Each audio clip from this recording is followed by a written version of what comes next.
संतोष गुप्ता जी, दिल्ली से। सिर भाई। राधे राधे महाराज जी, आपके चरणों में कोटि कोटि प्रणाम। महाराज जी, आपके सत्संग एवं जीवन के मार्गदर्शन ने मेरी जीवन के प्रति अवधारण ही बदल दी। लगता है कि अभी तक सिर्फ उद्देश्य विहीन जीवन जी रहा था। मेरा प्रश्न है कि महाराज जी, प्रेम, मोह और आसक्ति में क्या अंतर है? परिशुद्ध प्रेम क्या है? हाँ, उसे प्रेम मोह जो है वो शरीर और शरीर संबंधियों से होता है। आसक्ति, प्रियता, वो भोग में भी हो सकती है, वो शरीर में भी हो सकती है, वो स्थान में भी हो। वस्तु, व्यक्ति, स्थान जो मेरे अनुकूल पड़े उसमें आसक्ति होती है। और जो शरीर और शरीर संबंधी हैं, जितना भी हम विस्तार कर सकते हैं, उन सब से मोह होता है। और मोह होता है अज्ञान के कारण, आसक्ति होती है अज्ञान के कारण।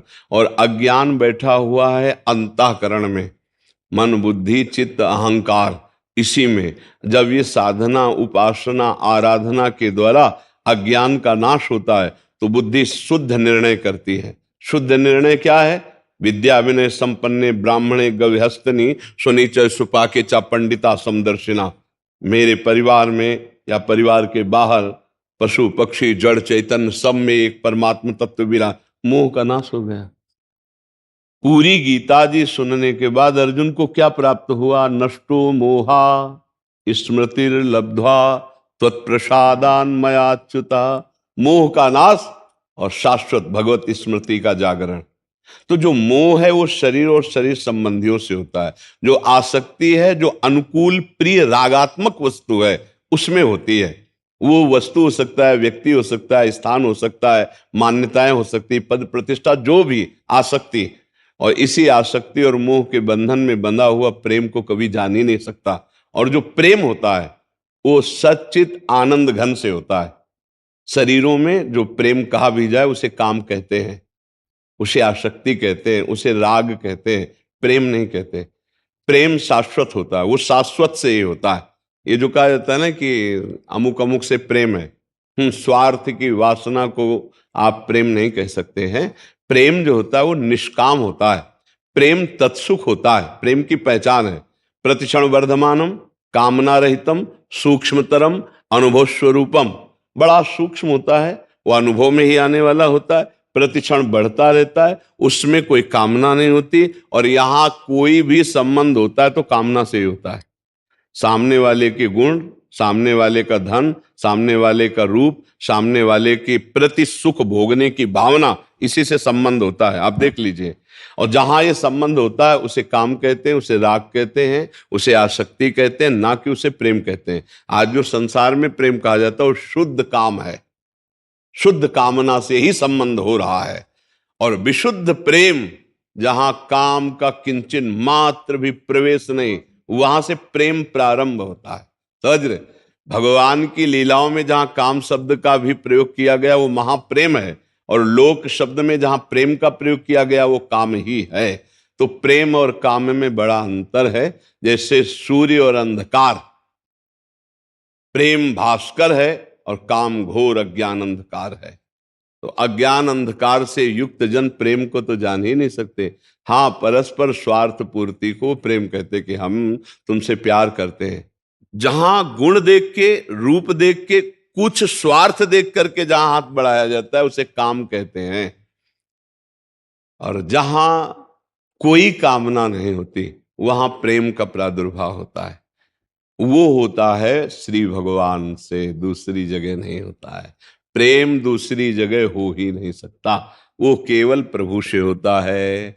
अब प्रभु और गुरुदेव में कोई भेद नहीं, गुरु गोविंद ने भेद कराए। तो जो हम गुरु में प्रेम करते हैं, प्रभु में प्रेम करते हैं, वो निष्काम माना जाता है। पर गुरुदेव में प्रेम होना लाखों में किसी एक के अंदर होगा। प्रेम का प्रदर्शन करना अलग बात होता है, प्रेम होना। अब उसकी पहचान, मेरे गुरुदेव ने कहा ये नहीं करना है। हम लाखों कोस दूर हैं पर गुरुदेव की आज्ञा का उल्लंघन नहीं कर सकते। प्रीति का मतलब क्या होता है? भला ऐसा कौन निर्वाह कर? गुरु लाखों मानते हैं लेकिन गुरु की मानने वाला कोई बिरला ही होता है। भगवान को लाखों पूजते हैं लेकिन भगवान से पाने के लिए, लेकिन भगवान को पाने के लिए कोई बिरले होते हैं। जो भगवान से भगवान को मांगते हैं, उनका प्रेम मांगते हैं, उनकी सेवा मांगते हैं, वही धन्य है जो भगवान से लोक वस्तुएं मांगते हैं, वो प्रेमी नहीं कहलाते हैं। प्रेमी वाणिज्य व्यापार नहीं है, प्रेम बहुत विशुद्ध चीज है। प्रेम का जो स्वरूप है वो केवल प्रेमी हृदय ही समझ सकता है, वाणी पूर्ण रूप से तो वर्णन कर ही नहीं सकती। प्रेम जब जागृत होगा तो अपने प्रीतम से एक सेकंड के लिए वो बिलग नहीं रह सकता, क्योंकि प्रेमी का जीवन ही प्रीतम है। तो हमारे प्रभु का भी स्वभाव ये था, माम प्रपद्यन्ते तास्तते भजाम्यहम्। आप प्रेम करो और वो आपसे दूर रहे, ऐसा नहीं हो सकता। क्या करते हैं? वो समा जाते हैं मन में, बुद्धि में, चित्त में, अहम में। नैनन पी मूर्ति रहे, तेजस रहे समाय। ये लक्षण सुनि प्रेम के और न कछु सुहाय, और न कछु सुहाय। फिर अपने रस मातो, कुटुम देह ते जाए। छूट सब ही विधि नातो, जहां जहां पी की बात सुने, खोजत तिन गहनन। हमारे कृष्ण की कोई चर्चा सुना दे, मेरी प्रियाजू की कोई बात कर दे, कोई बात सुना दे। बावरो सो रस में फिरे, खोजत नेह की बात। कोई प्रेम की चर्चा सुना दे, हृदय विकल रहता है। वो एक अलग चीज है।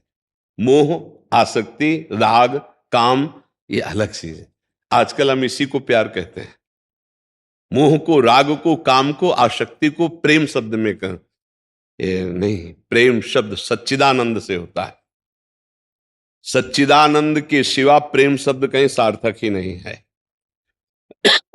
और आप अनजाने में सच्चिदानंद से ही प्यार कर रहे हैं, जैसे पत्नी। तो जब सच्चिदानंद अंतर ध्यान हो गया, अब रखो 1 रात, 2 रात, 10 रात रख के दिखाओ। नहीं को पैसा दे के आग लगवा दोगे। तो प्यार किसको कर रहे थे? बोले जो था वो तो निकल गया। तो जानते थे कौन था? नहीं जानते थे, इस शरीर को, इसी से प्यार करते थे। तो अनजाने में भी प्यार सच्चिदानंद से ही होता है, पर जान करके करते तो मुक्त हो जाते। अनजाने में तुमने शरीर को माना प्यार, तो इसीलिए फिर रोना पड़ता है, वियोग सहना पड़ता है, वो मोह राग काम के कारण। प्रेम एक विशुद्ध वस्तु है और वो निर्मल हृदय में प्रकाशित होती है। एक बार प्रकाशित होता तो सदैव बढ़ता रहता है। अचाह स्थिति में प्रेम का जागरण होता है। जा ही न चाहिए कबहू कछु, तब तुम सन सहज सने। सहज प्रेम का प्रादुर्भाव कब होता है? अचाह स्थिति, कोई चाह नहीं, न लोक लोकांतर की, न मोक्ष की, न किसी भी सुख की, पर एक आग लगी हुई है। हा प्राणनाथ, हा प्रीतम, कब मैं आपको गले लगा पाऊं, कब आपको देखूं। हा कृष्ण, हा कृष्ण, बस चिल्ला चिल्ला कर रुदु सुस्वरम राजन, कृष्ण दर्शन लालसा। छिन छिन रुदन करंत, छिन गावत आनंद भरी, छिन छिन हाहर हसंत। कभी हंसता है, कभी रोता है, कभी गाता है अपने प्रीतम। वो बड़ी अद्भुत स्थिति होती है, पर वो केवल श्री कृष्ण के लिए। काम और प्रेम बिल्कुल नजदीक नजदीक दिखाई देते हैं। काम और प्रेम नजदीक नजदीक दिखाई देते हैं। कामी पुरुष को भी रात्रि में नींद नहीं आएगी, प्रेमी पुरुष को भी रात्रि में नींद नहीं। काम का रंग चढ़ जाए तो तुम्हें भूख प्यास सब खत्म हो जाएगी, प्राण न्यौछावर करने के लिए तैयार हो जाओगे। जेल भरी है इसी से, है ना? बिल्कुल ऐसे ऐसे चल रहे हैं। पहचान अगर सही नहीं हो तो कभी कभी पीतल में भी सोने का भ्रम होने लगता है। तो पीतल और सोना ऐसा, लेकिन जौहरी की दृष्टि में नहीं। तो कहीं कहीं आसक्ति को, राग को, काम को लोग कहते हैं बहुत, देखो ये 2 प्रेमी हैं, ये बहुत। नहीं नहीं नहीं, वो पीतल है, सोना नहीं है। सोना जब जौहरी के सामने जाओगे तो पोल खुल जाएगी कि पीतल के दाम अलग होते हैं, सोने के दाम अलग होते हैं। प्रेम एक अलौकिक तत्सुख भावना से जागृत होने वाली अचाह स्थिति है। अब ये यहाँ चाहों की भीड़ लगी हुई, कामनाओं की, तो अचाह स्थिति का कैसे कोई परिचय प्राप्त कर सकता है? जहां किसी भी तरह की न सोच है, न कोई चाह है, बस तड़पन है। एक तड़पन, जैसे कोई दिल को मसला करे, शायद इसको ही इश्क कहते हो। उर्दू में प्रेम को इश्क कहते हैं। तो पूज्य भाई जी हनुमान प्रसाद पोद्दार जी ने अपने प्रेम दर्शन में लिखा, शायद इसको ही इश्क कहते हो, जैसे कोई दिल को मसला करे। एक अद्भुत पीड़ा, कब मिलोगे प्रभु, कैसे मिलोगे? हा कृष्ण, आज की भी रात गई, आज का भी दिन गया, दरस बिन दुखन लागे नहीं। ये प्रेम, वो मतलब अब जब अनिर्वचनीय तो कैसे उसको कोई प्रकाशित करे, तो कैसे करे? विरह कमंडल कर लिए, बैरागी दो नैन, मांगत दरस मधु करी, छके रहित दिन रैन। विरहाग्नि रूपी कमंडल है, नेत्र बैरागी पूरे विश्व में कहीं नहीं टिक रहे, एक विश्वात्मा श्री कृष्ण के दर्शन के लिए विकल है। हा प्यारे, एक झलक दे दो, एक बार मिल जाओ, नाथ आपके लिए जीवन अर्पित किया, नाथ आप मिल जाओ, बस अंदर ये चलता रहता है। फिर क्या होता है, देर थोड़ी लगती है, ऐसे उपासकों का आलिंगन प्रभु करते हैं। फिर जो रूप देखा तो रूप छके घूमत रहे, तन को तनिक न भान, नारायण दृग जल बहे, यह प्रेम पहचान। सुने न काहू की कही, कहे न अपनी बात, नारायण वारूप में मगन रहे दिन रात। ना काहू सो बोलिबो, ना कोई व्यवहार, अपनी कुंवरी किशोरी को जियत निहारी निहारी। अद्भुत स्थिति। अब चूंकि प्रेम शब्द से छेड़ा इसलिए इसे अद्भुत, वो किसी गुरु कृपा पात्र महान सुकृतशाली के हृदय में प्रेम का जागरण होता है। हमें लगता है हम सब कृपा पात्र ही हैं, अगर न होते तो धाम ना आते, सत्संग न मिलता। हम नाम जप करें और प्रभु से याचना करें। देखो एक बात हमारी गांठ बांध लेना, जाना है। इतनी प्रार्थना, ये थोड़ा कड़वी दवा है, ए जाना है। दूसरी बात, कुछ नहीं साथ में जाला है, शरीर भी नहीं, तो राधा राधा राधा राधा। जो कर रहे हो आराम से करो, गृहस्थी के कार्य, लेकिन राधा राधा बोलने में क्या जाता है। पाप कर्म मत करो, ऐसी पोटरी मत बांधो जो तुम्हें डुबो दे। नहीं, अच्छा कमाओ, अच्छी फसल लगाओ। काहे को बम्बुल की लगा रहे हो, चाहे जितना संभाल के चलोगे कांटा लग जाएंगे। दाक्षोहारा आम, इतने इतने सुंदर फसलें क्यों ना बो। तो राधा राधा राधा, दूसरों को सुख पहुंचाओ, अच्छे आचरण करो। भगवान को प्रसन्न करने वाले परहित सरिस धर्म नहीं भाई, दूसरों को सुख पहुंचाने वाले आचरण, जीवन मंगलमय हो जाएगा। प्रेम तो भगवान की कृपा से प्राप्त होता है। प्रेम मिलना और भगवान मिलना दो बात नहीं है। प्रेम ही भगवान है, भगवान ही प्रेम है। प्रेम और भगवान में भेद नहीं, समझ रहे। अभेद, प्रेम तत्व अभेद तत्व है। भगवान ही प्रेम है, प्रेम ही भगवान है। प्रेम आया मतलब भगवान प्रकाशित हो गए। जी।